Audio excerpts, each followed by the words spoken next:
പ്രകാശമേ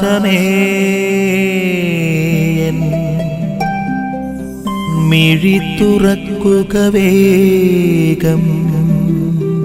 ഇന്നത്തെ സുവിശേഷ ഭാഗത്തിൽ യേശു പറയുന്നു, ഉള്ളിൽ നിന്ന് വരുന്നതാണ് അല്ലെങ്കിൽ ഹൃദയത്തിൽ നിന്ന് വരുന്നതാണ് ഒരുവനെ അശുദ്ധനാക്കുന്നത് എന്ന്.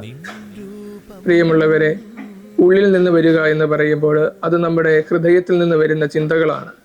ബൈബിളിൻ്റെ ഭാഷയിൽ ഹൃദയം എന്ന് പറയുന്നത് അത് വികാരങ്ങളുടെ മാത്രം ഒരു ഭൂമികയല്ല, മറിച്ച് അത് നമ്മുടെ തീരുമാനങ്ങളുടെ സ്ഥലമാണ്, അത് നമ്മുടെ ചിന്തയുടെ സ്ഥലമാണ്, അത് നമ്മുടെ വികാരങ്ങളുടെ സ്ഥലമാണ്. ഒരു മനുഷ്യൻ്റെ സമഗ്രതയെ മുഴുവൻ നിശ്ചയിക്കുന്ന പ്രവൃത്തികൾ ഉത്ഭവിക്കുന്നത് ബൈബിളിനെ സംബന്ധിച്ചിടത്തോളം ഹൃദയത്തിൽ നിന്നാണ്.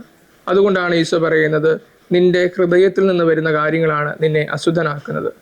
പുറമേ നമ്മൾ എത്രമേൽ നമ്മുടെ വിശ്വാസത്തെ മൂടിയായിട്ട് പ്രകടിപ്പിച്ചാലും ഉള്ളിൻ്റെ ഉള്ളിൽ ഞാൻ എന്താണ് എന്ന് ചിന്തിക്കുക. ഫരിസേയരോട് പറയുന്നതും ഇത് തന്നെയാണ്, നിങ്ങൾ പുറമേ നല്ലവരാണ്, പക്ഷേ ഉള്ളിൽ നിങ്ങളുടെ അകം മുഴുവൻ കറയാണ് എന്ന്. ഈശോ നമ്മളോടും പറയുന്നുണ്ട്, നിന്റെ പുറം നല്ലതാണ് എങ്കിലും നിന്റെ ഉള്ള് നല്ലതാണോ എന്ന് നോക്കുക. വിശ്വാസത്തിൻ്റെ ആന്തരികത അത് വളരെ പ്രധാനപ്പെട്ടതാണ്. യേശുവയുടെ വിശ്വാസത്തിൻ്റെ ബാഹ്യതലത്തെ നിരാകരിക്കുകയല്ല, മറിച്ച് വിശ്വാസത്തിൻ്റെ അടിസ്ഥാനമായിട്ടുള്ള അതിൻ്റെ ആന്തരിക തലത്തിലോട്ട് അതിനെ കൂട്ടിക്കൊണ്ടുപോവുകയാണ്. നമുക്ക് ചിന്തിക്കാം, നമ്മൾ പ്രകടിപ്പിക്കുന്ന വിശ്വാസവും നമ്മുടെ ഉള്ളിൻ്റെ ഉള്ളിലുള്ള വിശ്വാസവും രണ്ടും രണ്ടാണോ? ആമേൻ.